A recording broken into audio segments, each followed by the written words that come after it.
లైఫ్లో మనం అనుకున్నది జరిగితే హ్యాపీనెస్ లేకపోతే బాధ, ఒక్కొక్క స్టేజ్లో ఒక్కొక్కటి అనుకుంటూ ఉంటాం. ఆ అనుకున్నది జరుగుతుందా లేదా అనే దాని చుట్టూనే మన లైఫ్ తిరుగుతూ ఉంటుంది.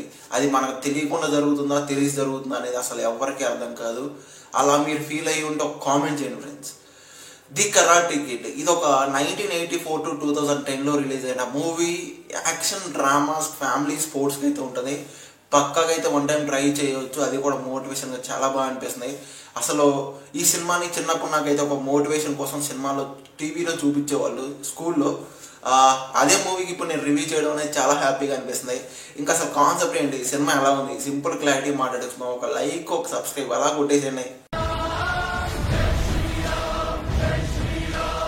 కదా.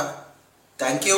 ఇంకా బేసిక్ కాన్సెప్ట్ ఏంటంటే, ఒక వీడు అదే ఒక హస్బెండ్ చనిపోయిన వైఫ్ తన కిడ్ని తీసుకొని, తన కొడుకుని తీసుకొని ఒక ప్లేస్ నుంచి ఇంకొక ప్లేస్కి ట్రాన్స్ఫర్ అవుతుంది అనమాట.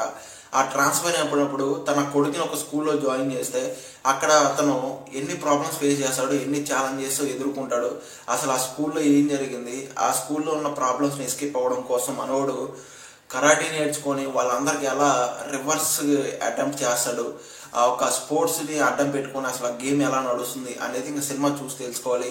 ఇంకా సినిమా ఎలా ఉంది ఏంటంటే మాట్లాడాలంటే, కొన్ని హైలైట్ సీన్స్ ఉంటాయి. బట్ విఎఫ్ఎక్స్ కానీ, బ్యాక్గ్రౌండ్ స్కోర్ కానీ, సినిమాటోగ్రఫీ కానీ, ఆ యాక్షన్ సీక్వెన్స్ కానీ, లాస్ట్ క్లైమాక్స్ చాలా బాగా అనిపిస్తుంది.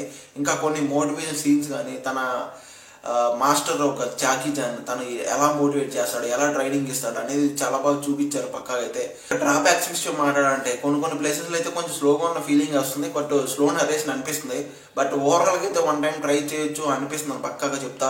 ఇంకా ఈ సినిమా ఆల్రెడీ మీరు చూసుంటే మీకు ఎలా అనిపించింది కామెంట్ చేయండి. నాకైతే కొంచెం పర్లేదు ఫ్రెండ్స్, బాగుంది. వన్ టైం అయితే మోటివేషన్ కోసం మీ ఫ్యామిలీతో కలిపి కూర్చొని హ్యాపీగా చూడవచ్చు ఈ సినిమాని అయితే. ఇంకా ఈ సినిమాకి నా పర్సనల్ రేటింగ్ అయితే పక్కన ఇస్తాను, చూసేయండి. ఈ సినిమాకి రేటింగ్ కరెక్టా కాదో కామెంట్ చేయండి. అలాగే జెన్యూన్ మూవీ రివ్యూస్ అని మన ఛానల్లో వస్తూ ఉంటాయి. ఒక లైక్, ఒక సబ్స్క్రైబ్ అలా కొట్టేసేయండి.